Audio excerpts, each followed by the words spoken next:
in the game. It's in the game.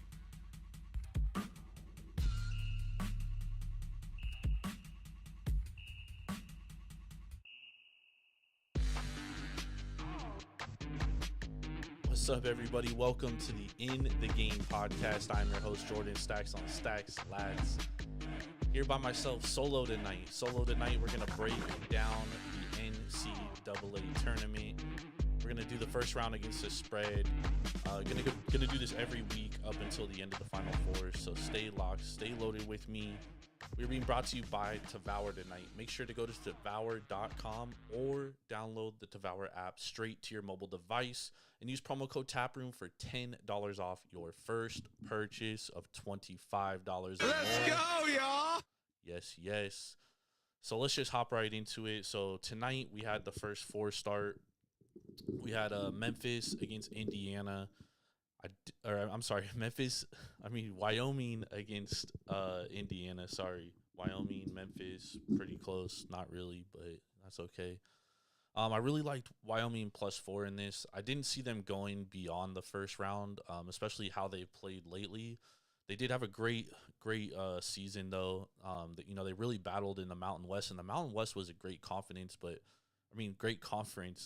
But really, Wyoming's biggest issue and like the one thing that I didn't like about them coming into this game is that they've really struggled on the road throughout the season. And if that was going to be their downfall, that was probably going to be it. And it sure seemed that way because, they turned the ball over a ton of times. Hunter Maldonado had 9 turnovers at the end of the first half.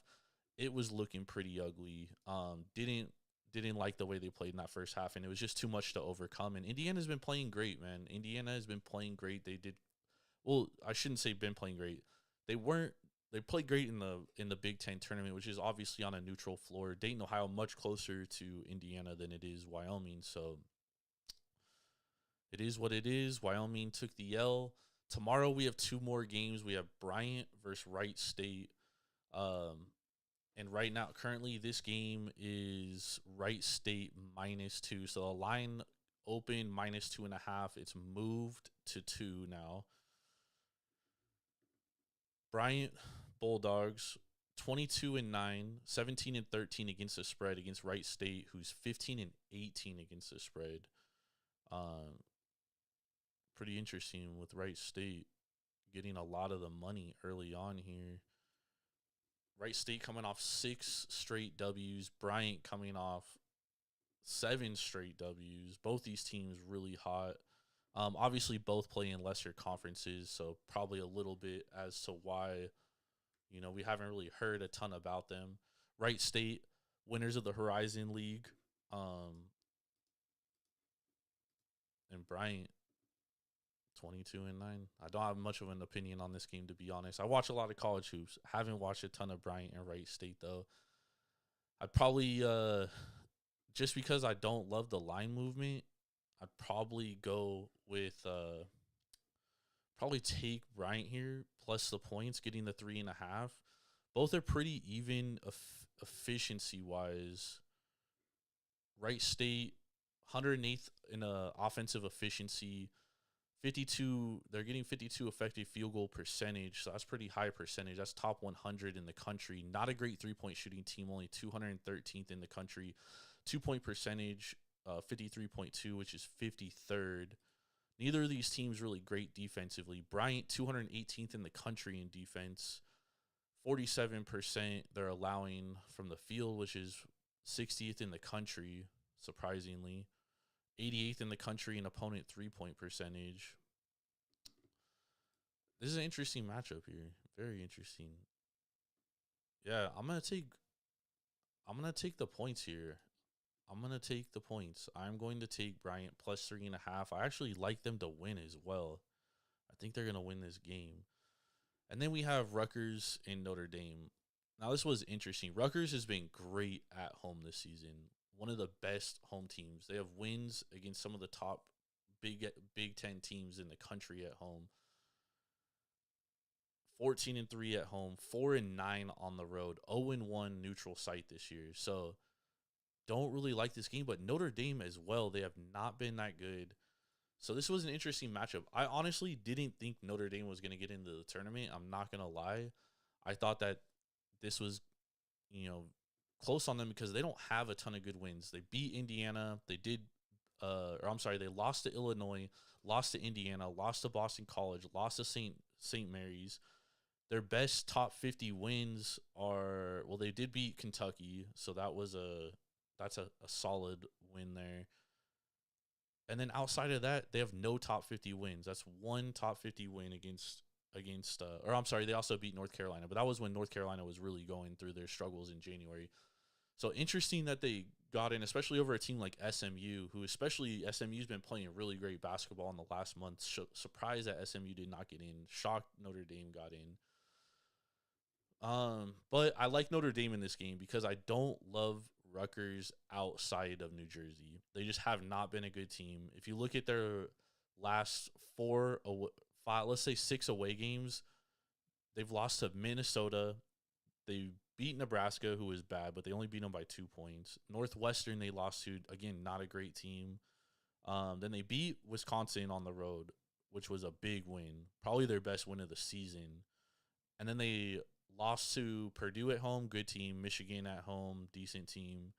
And they lost to Iowa, who might arguably be the hottest team in the country. So I don't really love Rutgers here. I'm going to take Notre Dame getting the 2 points. I also think Notre Dame's going to win this game. It's actually moved down to a point at some books. So there is money coming out on Notre Dame. I still like Notre Dame. I would take Notre Dame. I think that's the right play here. Notre Dame should absolutely win this game. I don't think Rutgers is that good. So we're going to take Notre Dame here. And then we're going to move on to the bracket. So we're going to start. Let's go to the West first. Let's go to the West. And we're going to start. Or should we go day by day? Let's go day by day. So we're going to jump around the bracket. I'm sorry. But I want to get these spreads right. So I said before, not very high on Michigan, but we get a good game to start the tournament out. Colorado State, they battled for the Mountain West all year. Did end up losing to San Diego State in the Mountain West tournament by 5 points. I actually was there on Thursday night with Big Ball and Ben Larson to go to watch the game against Utah State. And to be honest, I felt like Utah State was a better team. I'm not really sure how Colorado pulled off that win because Utah State looked like the better team on that floor. So don't really love what I've seen in the last week from Colorado State, but they did beat Boise State to end the Mountain West season, and Boise State won the Mountain West tournament, and they definitely look like the best team in the Mountain West, and it's a great conference. In Colorado State, they've been good all year, but again, not a lot of solid victories. Best win probably against St. Mary's, which is a great team, but then they lost twice to San Diego State, lost to UNLV at home, which UNLV upset a lot of teams. Lost to UNLV twice at home and on the road. And then they obviously have 2 wins against Utah State, win against Nevada, 2 wins against Nevada, win against San Diego State, win against Fresno State, win against Boise. Actually, they beat Boise State twice. But I think Boise State's a bad matchup for them, especially with Rowdy. I think he's he's tough for a lot of teams inside.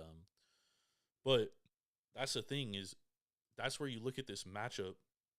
And really, Colorado State, they want to run everything through David Rowdy. He's one of the best players in the country. But everything he does is from the inside. And you look at Michigan, and their strength as a team is on the interior as well. With Hunter Dickinson and Musa Diabate. So that's really where I think this could be like a counter game to what Colorado State likes to do. However, I do think Hunter Dickinson can get, I do think David Rowdy can get Hunter Dickinson in foul trouble. I think he could certainly get Musa Diabate in foul trouble. I mean, we saw Diabate get in foul trouble against who was that? That game he played, oh my God, that they lost to Wisconsin. The first one against Wisconsin, he got into foul trouble. And that was the game when Juwan Howard punched Wisconsin's coach. But that game, Diabate got in foul trouble quick, and Wisconsin was just taking advantage of Michigan in the paint. And Michigan really had no resistance.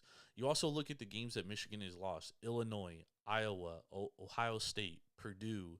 These are teams that like to play inside. Arizona in the beginning of the year, Seton Hall.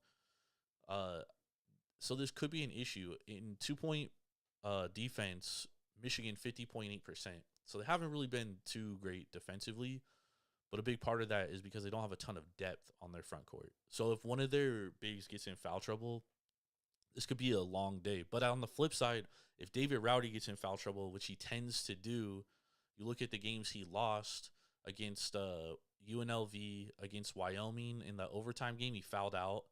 I mean, these are games that he really struggles to stay on the court. Against San Diego State, when they beat him twice, San Diego State, obviously very good team inside with Mensah. So I think that there's a path for Colorado State in this game. This line actually opened up in favor of Colorado State, and we've seen a ton of line movement. So Colorado State actually opened as 2-point favorites. Now at most books, we're seeing this line, Michigan, minus 2.5.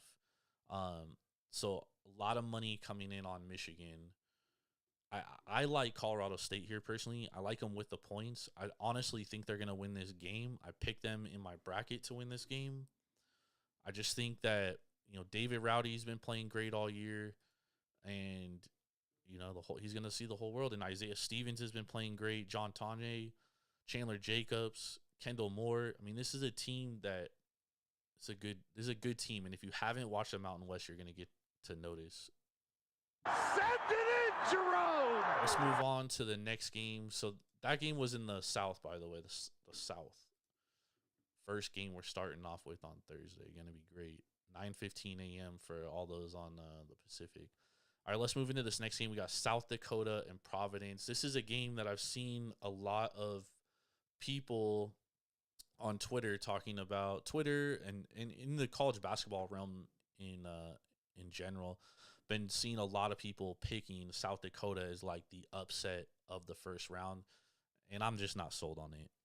Not sold on it. Obviously, South Dakota is coming off like 21 straight wins, but you look at the teams they've been playing. I mean, they literally don't even have a top 50 win.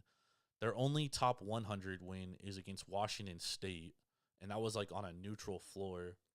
So I don't know how this team is going to play. When you look at the numbers, though, I mean, South Dakota State just jumps out to you because offensively, they're just so efficient. They're the 12th ranked offense in the league, number 1 in effective field goal position, number 20, they're top 25 in turnovers, so they don't turn the ball over a lot, number 1 in 3-point shooting, number 2 in 2-point field goal shooting, 38th in the country in free throws. So if it does get to a close game, that's definitely something you want to keep an eye on, that they can shoot free throws.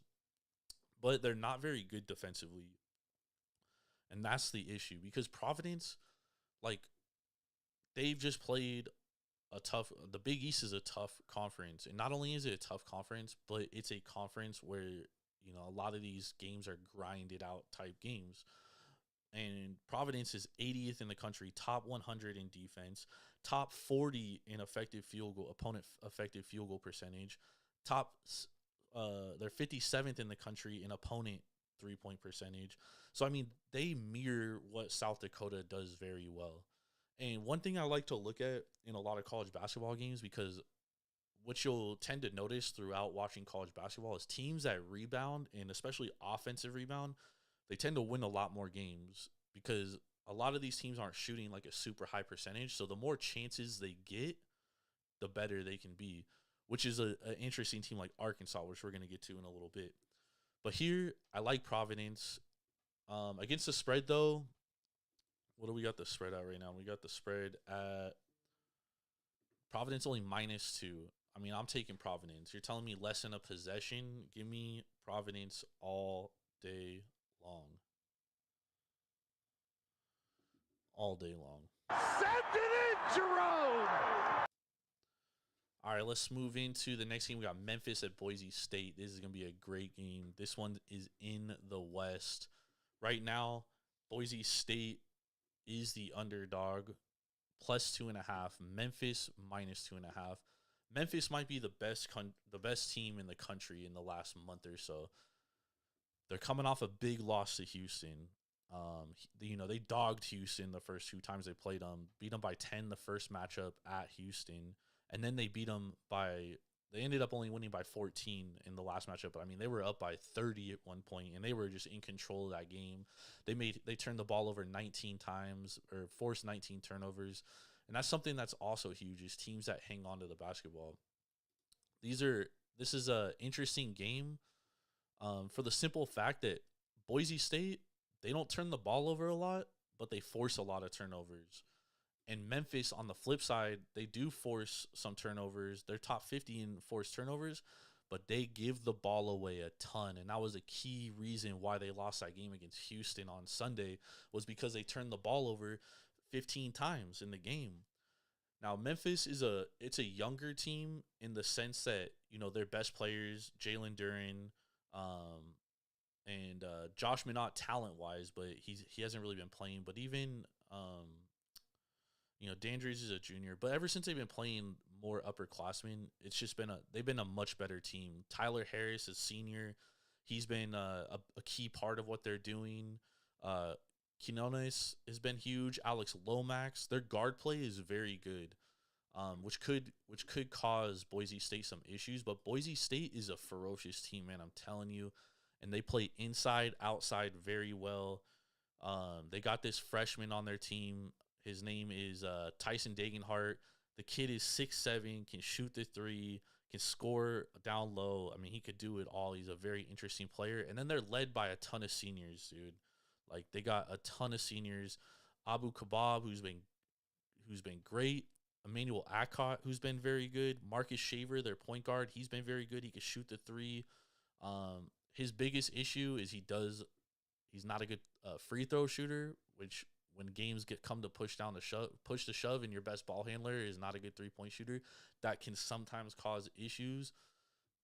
I'm gonna take Memphis minus the 2 points. I think they just have too much talent. I mean, this was a projected top 5 team in the country coming into the season. So give me Boise State. Give me all of Memphis. I like it. Let's lay the 2.5, whatever it's at right now. I think if it's within a possession, I love it. Let's move on to this next game. We got Baylor and Norfolk State. This is going to be in the East bracket. It's our first 1-16 matchup. Baylor's a team who, when they were healthy, when they had LJ Cryer and they had Chamachua, I mean, we're talking one of the most talented teams in the country. They looked like they were back to repeat, But then, since then, it's just been all downhill. And a big part of their problem is they just don't have a ton of depth on their interior. And I think that's been their downfall. Now, obviously, as a 1 seed, they're playing Norfolk State.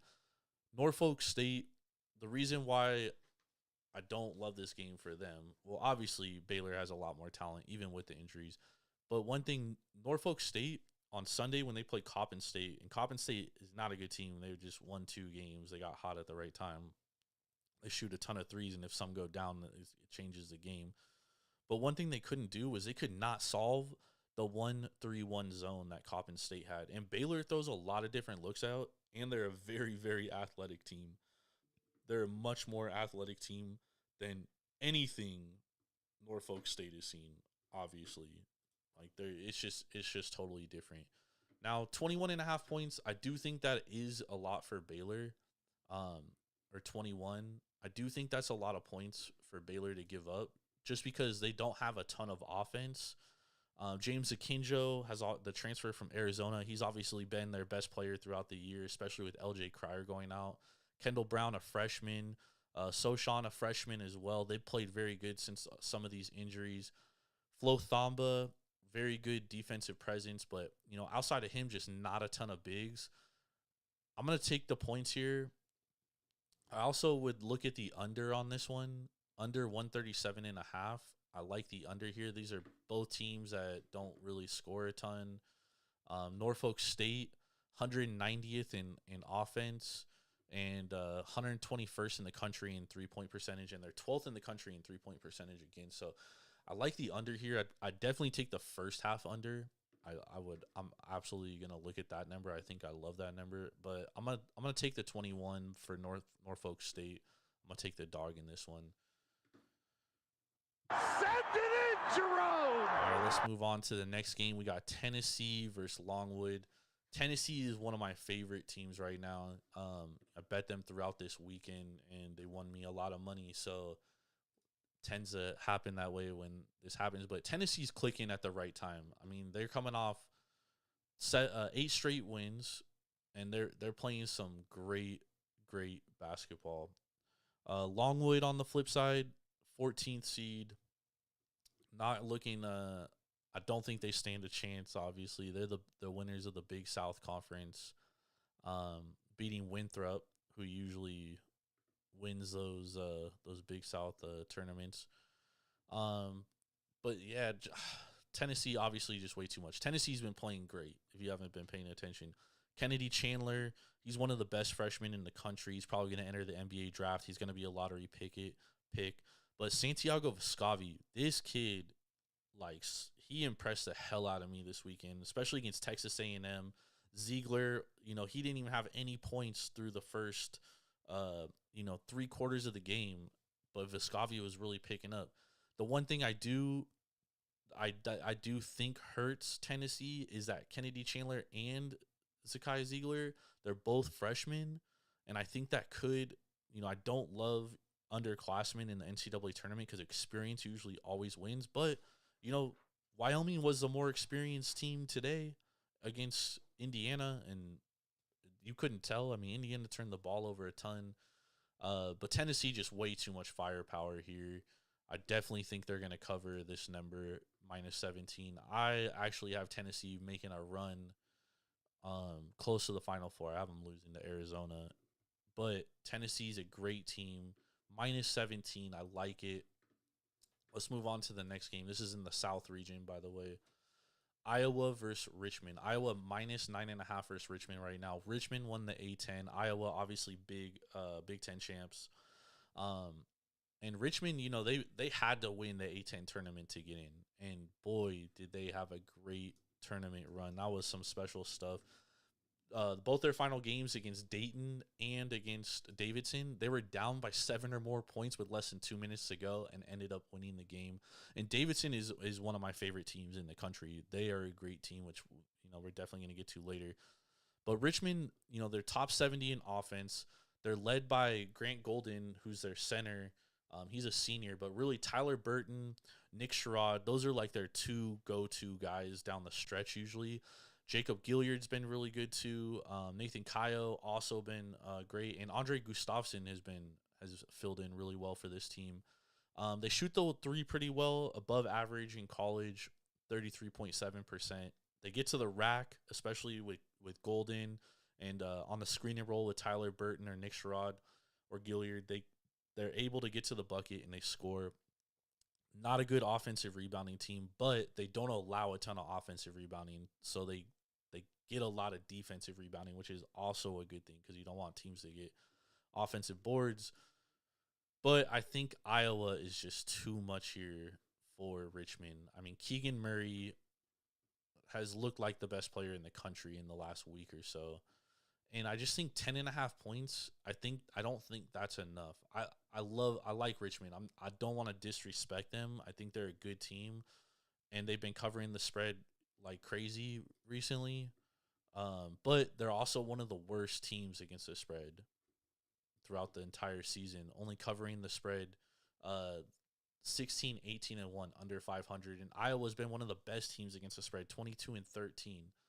I just think Iowa's too much. When they get going too, they're very tough to stop, and they've last 2 weeks they've looked like one of the best teams in the country.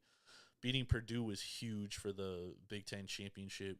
Keegan Murray, McCaffrey, Perkins, Bohannon, who can shoot lights out. I just think they're too much in the long run for Richmond.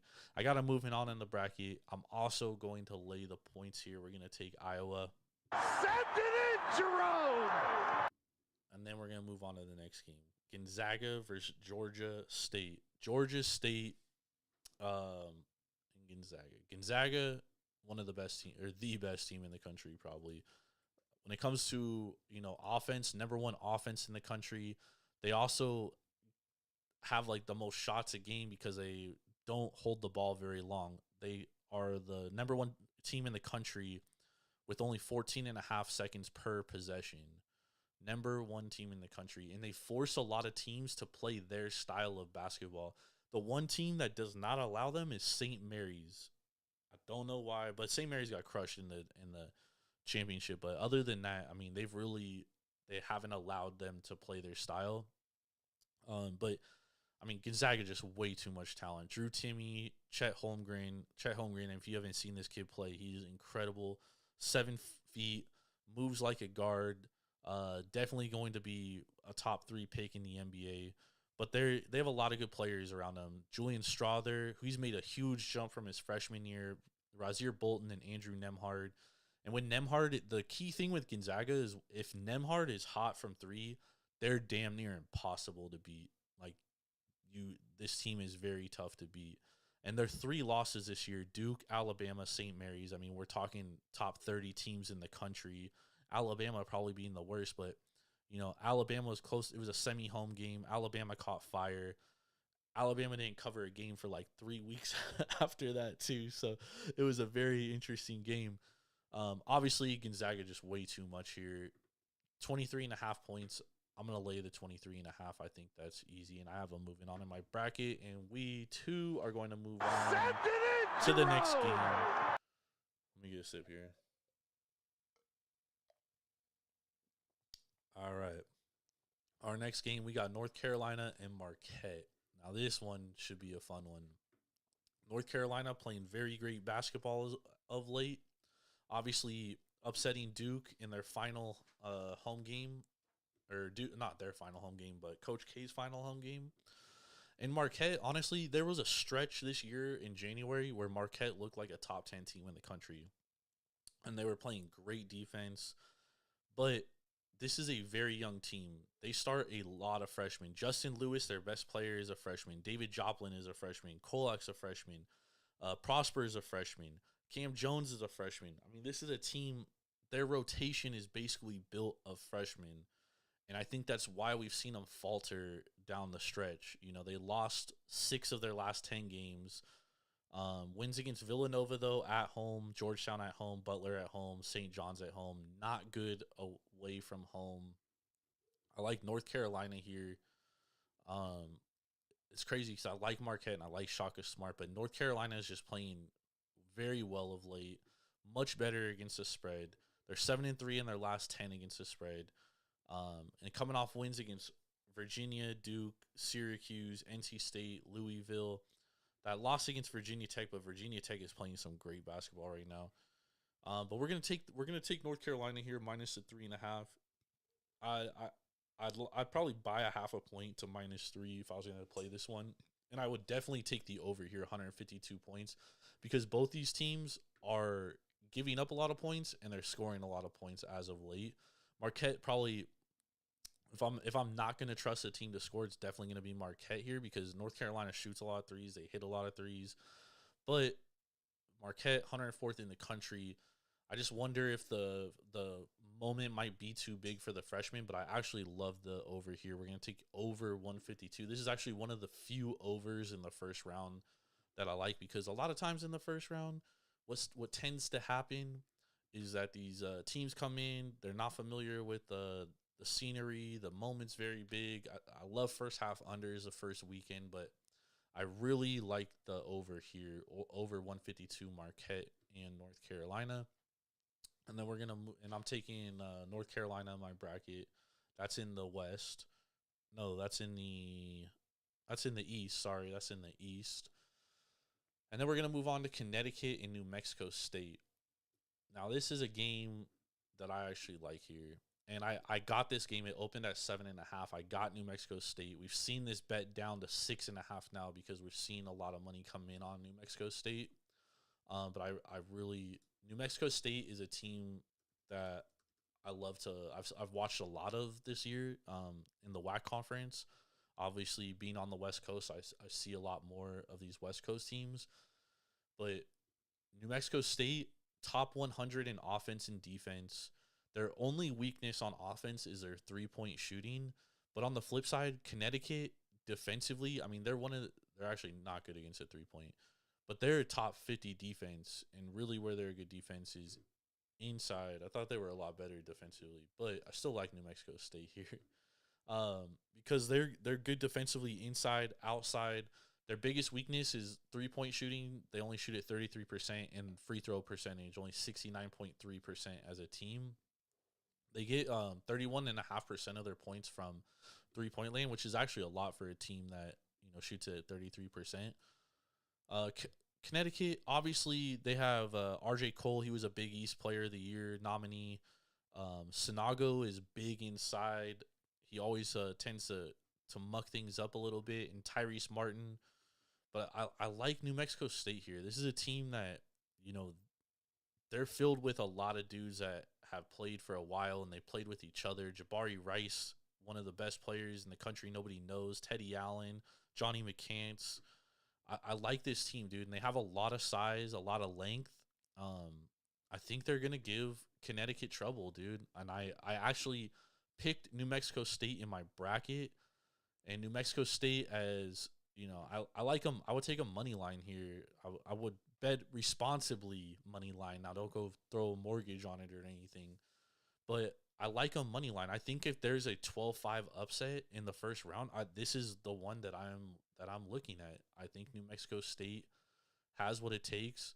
They're playing well, and a lot of their conference gets looked down upon because no one really knows. But Abilene Christian is a good school. Grand Canyon's a good team. Utah Valley was a good team. Seattle University was a good team this year, and they beaten them all. So I like New Mexico State here. I like the upset here. We're going to take the upset in the bracket, and we're going to take the 6.5 points. Also lean the under here. We're going to move on to the next game. We got Kentucky versus St. Peter's. Kentucky at one point was a team that everybody was talking about putting a future on to win the national championship. Haven't looked good as of late. They lost to Tennessee in the SEC tournament. They lost to Arkansas on February 26th. Lost their last two matchups to Tennessee. Lost to Auburn. Lost to LSU. A tough loss to Notre Dame. And then obviously to Duke. They got better in the middle of the season. But again, this is one of those teams where a lot of their good players, Ty Washington, when he went down, that's when things kind of took a turn for them. And they haven't really been able to get back 100%. Obviously, I like them over St. Peter's. I think they're going to beat St. Peter's. St. Peter's is in the MAAC, the champions of the MAAC. And the MAAC is actually, Iona was the favorite to come out of there. That's the school that Rick Pitino coaches. Iona, didn't end their season very well. St. Peter's is here representing, but St. Peter's cannot score. They're 260th in the country in scoring. They don't shoot the ball well from three or from anywhere on the court for that matter. They don't shoot free throws well. I mean, this one could get ugly. Like, Kentucky may run this score up a lot. I'm going to lay the 18 points here with Kentucky, and I would definitely, if there's another first half under to bet, it's this one right here. We're going to take the first half under. So I'm going to take Kentucky in my bracket for this one, and then we're going to move on to the next game, in which we have San Diego State and Creighton. This is another interesting matchup here. San Diego State has been playing good. Nembhard is out for the season, though, for Creighton, which I think is ultimately going to kill them and kill their chances. I'm taking San Diego State here in my bracket. I'm taking them -2 up to -3.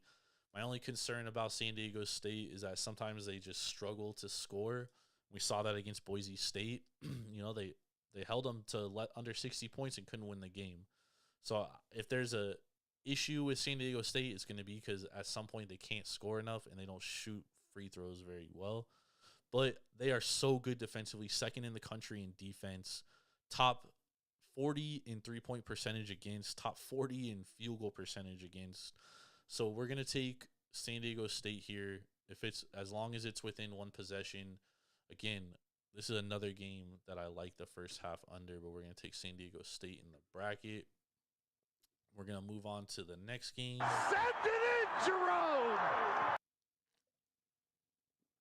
Arkansas versus Vermont. For Arkansas right now, -5.5. The Vermont Catamounts. This is a team that was hot down the end of the season. I was mentioning earlier about South Dakota State. I mean, dude, Vermont in their, gotta do math real quick. 1, 2, 3, 4, 5, 6, 7, 8, 9, 10, 11, 12, 13, 14, 15, 16, 17, 18, 19, 20, 21, 22, 23 games, only one loss, 22-1.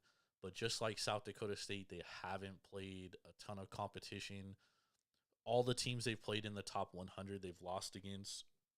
They lost against Maryland, or they do have a win against Northern Iowa, one top 100 win, and then they lost against Providence by 10 points. And Arkansas is a very interesting team. Arkansas, they average more possessions than almost anybody. They're just like Gonzaga. Like, they don't hold on to the ball long. They like to get up and down. They force turnovers. They're top 50 in turnover percentage. And they get out and they run. They do not shoot the three ball well, which is why when they get down, they don't play well coming back. But they're good against a three-pointer too. They're coached very well by Eric Musselman. This is an interesting line. -5, open 5.5 at most spots. The line's kind of been going back 5.5. I'm gonna take Vermont here. I think it's gonna be a close game. Against the spread, these are two very good teams too. Vermont 19-12-1 against the spread, and Arkansas, they're 22-1. Or 20-12-1. I'm sorry, against the spread. So this is a battle of two hot teams. I like Vermont. I'm gonna take the points here. I'm gonna take Arkansas to win the game, but I'm gonna take the points. I might change my mind on this one later, but in the bracket, we're gonna take Vermont. Let's move on to the next game. We got San Francisco versus Murray State. Also love this game. San Francisco is a team that I've watched a lot throughout this season. They haven't been too great against the spread. They started off the season great against the spread, and I think the books adjusted and they over-adjusted at times. 14-17 against the spread. Murray State 16-13 against the spread. Murray State has one of the best players in the country. If you haven't heard of him, you need to. You're gonna learn his name a lot this weekend. KJ Williams. The kid is a walking double-double basically. But I think that San Francisco, I just think they're gonna be too much, dude. Jamari Abuye is one of the best guards that nobody talks about in the country. Nobody even knows who he is. But him and Shabazz are a great tandem, and they score a lot, and they can score from all over the floor. They don't defend too great individually, but as a team, they're a great defensive team, top 25 in the country. And a reason for that is opponents are shooting under 30% from three, which is funny because when they played Gonzaga at home, Gonzaga shot like 80% from three, and that was like my handicap on that game. If you listen to Taproom Sports that week, I was like, oh, I like this game because SF's good against a three, and then Gonzaga just went there and bombarded them. So that was funny, I guess. Let's go, y'all! But we're going to take San Francisco here. We're going to take them money line. We're going to take them +1. This is a game I like. I got San Francisco moving on in my bracket too. This is a tough draw, though, in the first round. I'm not going to lie. Very tough draw for them. But I like San Francisco here. Good team. Hope y'all watch them. The next game, we got Akron versus UCLA. Akron won the MAC. UCLA became runners-up in the Pac-12. But UCLA's been playing very well of late. Jaime Jaquez is on a tear. I mean, I watched him kill USC twice in their last two meetings against him, and they're playing very well. Akron, though, I mean, they're playing really well. They've won 8 straight, including wins over Kent State, which everybody knows by now. Kent State had like 3 guys suspended for that game. Big win over Toledo, which is arguably the best team in the MAC, and also Buffalo, another good team. So I mean, Akron's been playing very well. Ollie's been great. Enrique Freeman, Greg Tribble. They have a good team. A bunch of they play as a team. They play well defensively. But I do think that UCLA is just too much to overcome from them. UCLA top 15 in the country in like every metric. And I think the way Jaime Hawkins has been playing, I think he's going to be an issue. Jules Bernard, Tiger Campbell. This team is just too much, just way too much talent for a team like Akron to overcome. UCLA is going to move on. We're also going to lay the 14 here. I don't think it's enough. I like the minus 14. And we're going to move on to the next game. Kansas versus Texas Southern. Texas Southern won tonight. Kansas right now minus 21.5. Over under is 144. Kansas Jayhawks 17-17 against the spread. Texas Southern 17-13-1. Very interesting matchup here. Kansas obviously, very good at home this year. It's 15-1, which they are everywhere. But neutral site 7-1. Kansas, one of the best offensive teams in the country, which I think is going to be obviously way too much for Texas Southern to overcome.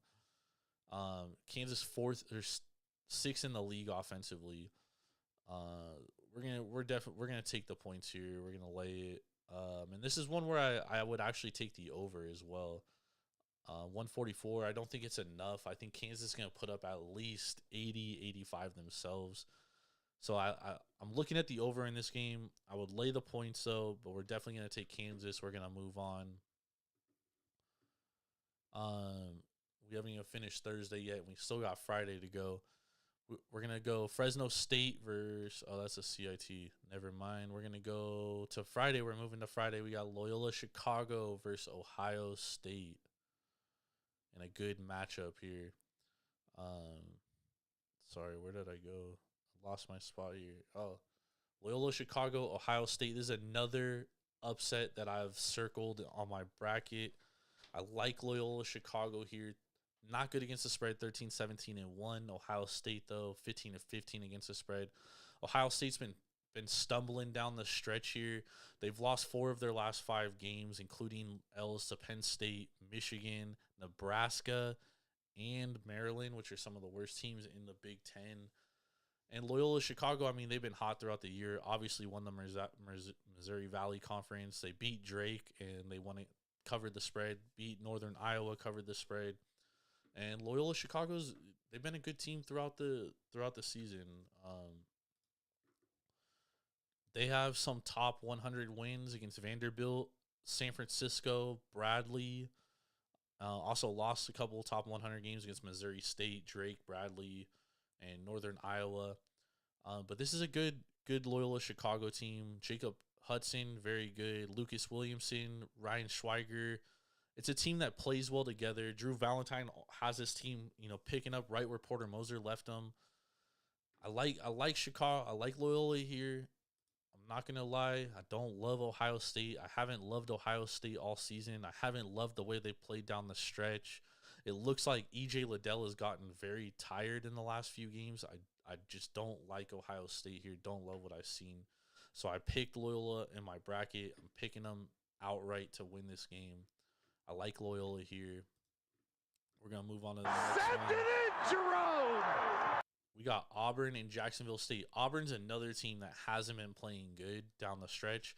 Jacksonville State actually didn't win their conference. Bellarmine won their conference, but because of some stupid rule where Bellarmine just switched from Division II to Division I, they can't make the tournament for 2 years, so Jacksonville State, who won the regular season, gets in. Jacksonville State didn't even make the title game. How crazy is that? But Jacksonville State's catching 15.5 points here, over under 138.5. Like I said, Auburn down the stretch, they haven't been they haven't been good again on the road all season. Really, the 8-3 on the road, 3-2 neutral site, 16-0 at home. So they really dominated at home. They lost to Texas A&M, who we saw what Tennessee did to them. They obviously lost at home to Tennessee, lost on the road to Tennessee, lost to Florida, lost to Arkansas. It's just been a very up and down team, and Walker Kessler and Jabari Smith basically have to play very well for them to have a chance. And it just hasn't been happening lately for Auburn. obviously they're gonna beat Jacksonville State. That's not. They're gonna win this game. Are they gonna cover though? I don't think they're gonna cover. I don't like them against the spread here. I think Jacksonville. I don't love Jacksonville State either. I'm gonna lean Jacksonville State plus a 15.5. Like I said, dude, Wendell Green and Katie Johnson have not been good down the stretch. Jabari Smith and Walker Kessler, even Walker Kessler hasn't been very good down the stretch. Just a team that, at one point I thought was a national championship favorite, kind of faded a little. I'm picking Auburn in my bracket. I'm picking them against the spread here. I lean Jacksonville State here. But yeah, Auburn, iffy team, one to watch out for throughout the tournament. All right, next game we got Texas Tech versus Montana State. Shout out the Montana State Bobcats, Bozeman, Montana. Let's go, y'all. Shout out my guy Doc went there. They're 18-14-1 against the spread. Texas Tech 21-13 against the spread. Montana State is catching 15 right now. Texas Tech laying the 15. Over under is 132.5. Texas Tech is laying 15 is tough for them because I feel like all their games are very close, even though they just blew out Iowa State. But you take that game out, all their games are close. They're arguably one of the best defensive teams in the country. Them and San Diego State are like neck and neck defensively. They've been playing great under Mark Adams. My only question is, are they going to defensive their way? I mean, they might hold Montana State to 50. It's just a matter of if they can score. Like, they couldn't score enough points against Kansas. That was why they couldn't hang with Kansas, That's why Kansas won that game. But I think they're going to handle Montana State. It's just, are they going to beat them by 15? I'm not sure. I'm gonna take the 15 points here. I don't love it again, but 15 is just a lot to lay for a team that struggles scoring. If I'm gonna look to make a play here, it's probably gonna be the under. Although I don't love the under 132.5, but that would probably be my play here if I was gonna make a play. But we're gonna pick Kansas State in our brackets, and then we're gonna move on to the next game. Send it in, Jerome. We got Purdue at Yale. Yale won the Ivy League against Princeton in a wild game that was. And Purdue's been kind of underwhelming, dude. I'm not going to lie. Purdue is a team that started out the year hot. They've been very bad against the spread, 13-20-1. Especially against Michigan State, they were -6, and they won by 5 because they let them shoot a 3. I mean, oh my God. Anyways, I had Purdue -6 if you can't tell. But Yale's been good against the spread, especially in their last 5, 4-1 against their spread. Purdue 0-7 in their last 7 games against the spread as well. But Purdue just has way too much size here with Edey and Williams. And Purdue, regardless of how they played down the stretch, they're still a team that I like in the tournament. Jaden Ivey is a great guard. He's going to be a top 5 pick in the league. Travion Williams, arguably one of the best passers in the league, and he's a center basically. And Zach Edey, he's just too much inside. The issue with Edey is, can he stay on the floor long enough? I mean, the guy, you got to take him out because he can't. He's so big, dude. He just, he gets tired very quickly. But Purdue just has way too much here. I love the story of the Yale Bulldogs, but I think they're going to lose this one, and I'm going to lay the 16 with Purdue. I just think, like I said, I think those bigs are just way too much for Purdue to handle. And we're going to move into Villanova and Delaware. Let's go, y'all. The Delaware Fighting Blue Hens, 22-11, 15-7 against the spread. Villanova Wildcats, 26-7, 16-15-2 against the spread. Right now, Nova -15.5. Villanova's another team that against the spread, it's I feel like all their games are always close. It doesn't matter who they play. It's they don't blow anybody out. All their games are going to be within. They're going to cover. Creighton's missing their best player, and they struggled to close them out in that game. So obviously Villanova's going to win this game. They're just way too much talent. Colin Gillespie's playing in his 12th year in college basketball, so he's he's already won a national championship. You know what I mean? So this is a team that, I like Villanova here. I probably lay the points. If anything, I'm gonna take the under. I like the under.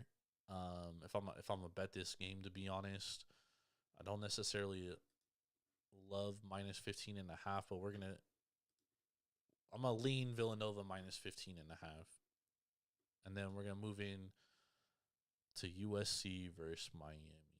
Send it in, Jerome! So this is another game I've been hearing a lot of people say, like, if there's an upset, it's going to be Miami over USC because there's such contrast in styles.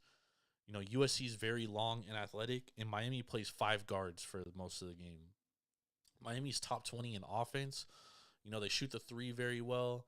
They get inside very well, even though they have a lot of guards. But the one thing I think is going to hurt Miami in this game, and it's why they couldn't beat Duke, is just because Duke just had too much size at the end. Like, they just made it tough for Miami.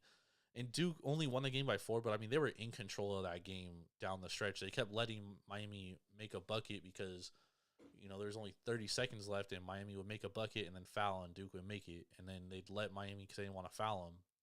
So I think USC, with their size, is just going to be too much. I mean, USC, the average length in their team is just ridiculous. Like, absolutely insane. Drew Peterson, 6'9", Mobley, 6'10", Chavez Goodwin, 6'9", and Agbenpolo, 6'9". And then Boogie Ellis is a bucket. USC's biggest problem is that they're inconsistent on offense, and they can't shoot the 3. And lately, defensively, they don't force a lot of turnovers, and they've been letting teams shoot the 3 very well, which started with Arizona. Arizona kind of found a hole in that offense, and they've kind of exploited it, and to which UCLA has taken advantage of it twice. But I still like USC here. I just think it's too much length and athleticism, and these are guys that are long and athletic that can go out and guard guards. I think they're gonna be. I think they just have too much size, dude. And I'm gonna take USC minus the 1.5. I'm gonna take USC in my bracket. Let's go, y'all! It's really that easy. It's that easy. And then we're gonna move on to Texas and Virginia Tech. This is another game where I'm kind of in consensus with everybody. I do think Virginia Tech is gonna win this game. Don't love what I've seen out of Texas, especially down the stretch. I mean, Texas blew a 20-point lead to TCU. They blew a 20-point lead. I mean, absolutely ugly stuff. I do not like what I've seen out of Texas. They've lost their last 3 games. Obviously, Baylor, Kansas, and TCU. But Texas cannot score. Like, they literally cannot score. They have no dude that can just go get them a bucket. Like, they struggle to score every single game. And Virginia Tech, on the flip side, is good defensively. And they're a top 25 team in the country. 54th on defense, 18th on offense, and they shoot the 3 ball very well. I don't see Texas winning this game. And honestly, it's been an underwhelming season if I'm a Longhorns fan for Chris Beard. I mean, they had a lot of expectations. They were top 10 at one point, got steamrolled by Gonzaga, and I think that's when everybody realized, like, oh, this team really isn't as good as we think it is. But I like Texas here. I mean, I like Virginia Tech. I like them money line. I like them in my bracket as well. And then we're going to move on to Illinois and Chattanooga. Illinois minus 7.5 right now. Chattanooga is actually a very underrated team. And I have seen some people point this one out as a upset. I like Chattanooga plus 7.5. I love the points. I do think Illinois is going to win this game. But Chattanooga is very good offensively. One of the best offensive teams. And they play in a conference, a Southern Conference, which if you haven't watched, it's an underrated conference. Furman was a great team. Wofford's a great team. Sanford is a great team. I mean, they have some good teams in this conference, and they dominated this conference. And they look like the best team in this conference throughout the whole year. Although that Furman-Chattanooga game was great. Chattanooga, I mean, just an unbelievable game. But Malachi Smith is a bucket. And they have a lot of good players, but I mean, I think Kofi Cockburn at the end of the day is just way too much for for Chattanooga to overcome. I like Chattanooga covering the 7.5, but we're gonna take Illinois. And I would also lean the over in this game as well. Lean the over. I don't necessarily love it. Let's move into the next game. We got Duke and Cal State Fullerton. Duke minus 18.5 right now. This is another one where I like the underdog here. I don't like Fullerton to win, but I definitely think they're going to cover the 17.5. They're a feisty team, man. They play good defense and they play decent enough offense. And they're best team. They were the best team all year pretty much in the Big West, except, you know, they rivaled Long Beach State. But I mean, they handled Long Beach State in that championship game. I do think Duke is just too much for them, but I'm going to take the points here, but we're going to take Duke. Take the points, but take Duke. And then we're going to move on to LSU and Iowa State. Right now, Iowa State +4, LSU -4. This is an interesting game because Will Wade, LSU's coach, recently got fired for NCAA violations. If you've been living under a rock, I'll let you know that. But LSU, I mean, they've been all right. They haven't been like great. They've been decent. I mean, Tari Eason's good. Pinson is good. They're a decent team. I mean, Iowa State has really fumbled down the stretch. I mean, we talk about a team that hasn't played good.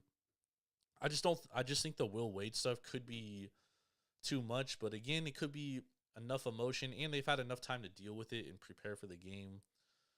I'm gonna lean LSU -4 here. I'm gonna take them in my bracket, but I don't love it. I haven't seen much out of Iowa State that makes me believe that they deserve to win a March Madness game. I reserve my thoughts on that one. I'm gonna have to go back to it, but I'm gonna take LSU for now. I picked them in my bracket originally, but we still got 2 days. You know, you got to get your bracket done by Thursday morning, so make sure to get that done. But let's move on to this next game. Y'all. We got the UAB Blazers, who are 18-13-1. They're playing Houston, who's 22-12 against the spread. And sorry, when I read a UAB stats, that was against the spread, y'all. My bad. But this is another game. I think Houston's just way too much for UAB. Minus the 8.5. I gotta take Houston here. White Jr. has been hurt for Houston. If he can't go, that is a little tough for them. But I still think Houston, they're way too well coached with Kelvin Sampson. I think they're gonna win. I definitely think they're gonna cover the 5 points here. They'll handle business here. So we're gonna take Houston and move on to the next game. Michigan State versus Davidson. A 10-7 matchup that I love. We love our 10-7 upsets. Let's go, y'all. I like Davidson here. Davidson is one of the best offensive teams in the country. If you haven't watched them play, they're very efficient, and they're also very underrated on defense. They're top half of the country in defense, and no one mentions that. But they have this kid Brockovich who's very good, and Hong Young Lee from Korea, and this kid can flat out shoot the basketball. I mean, all these kids on this team can shoot the basketball. I just think offensively, they're going to be way too much for Michigan State. And Michigan State also doesn't have a ton of depth on their front court. And I think Brockovich is going to be a little trouble because he's very, very skilled as a big guy. And people don't really understand that until they watch him play. He's a great passer. He can shoot the ball. He can score the ball around the rim. He's a great rebounder. And I think Davidson, I like Davidson in the upset here. I like him to cover. Obviously, it's only 1 point +1, so it's basically a pick 'em, but I like Davidson here. I just think they're way too good offensively. Michigan State has been kind of underwhelming. You know, they rely on a lot of youngsters like Max Christie to be a bigger role, and he just hasn't. He's been very inconsistent, and Davidson's just a very experienced team here. I like Davidson to win. I like Davidson to cover. I have them moving on in my bracket. And let's move on to our last 2 games of the first round. Colgate and Wisconsin.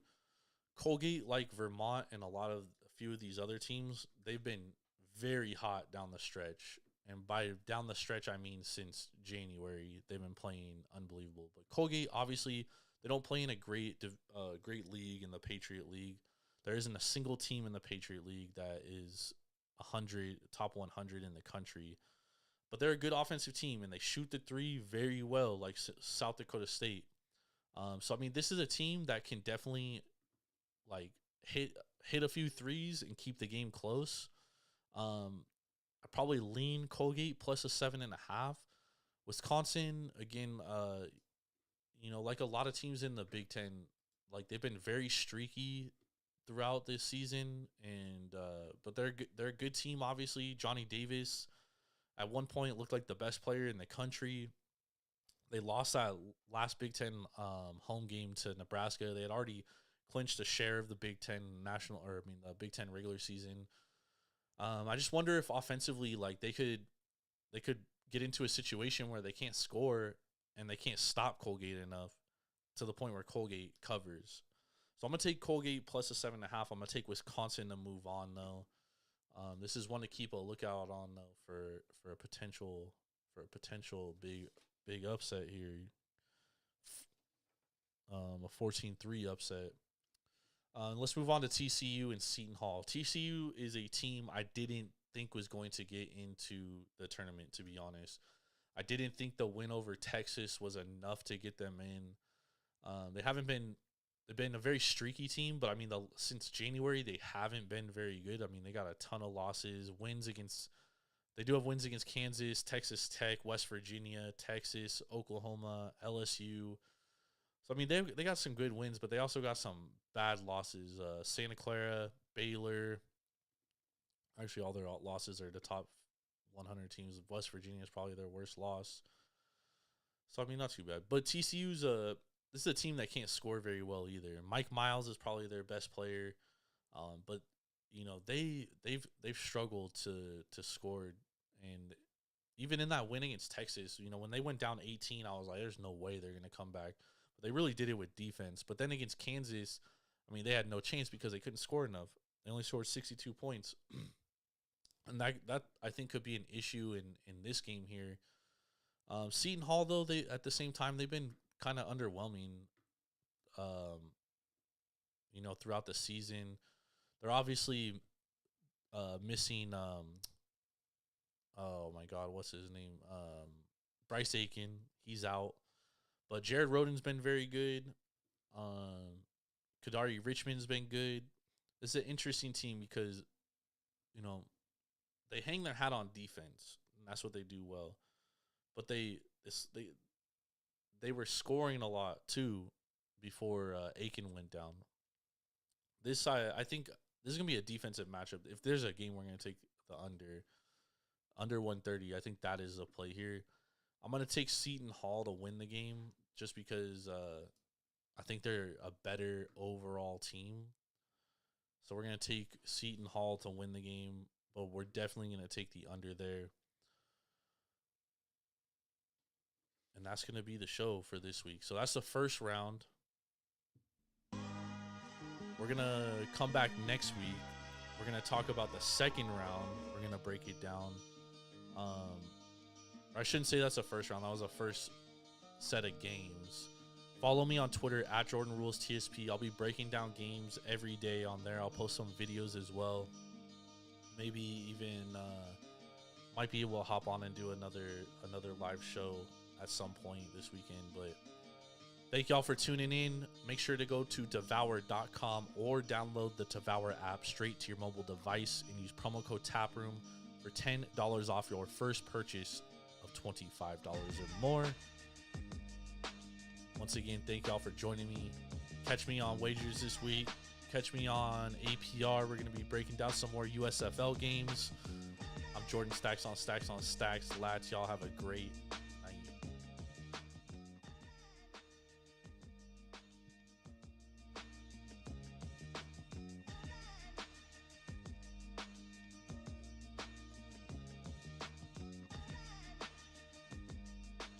In the game.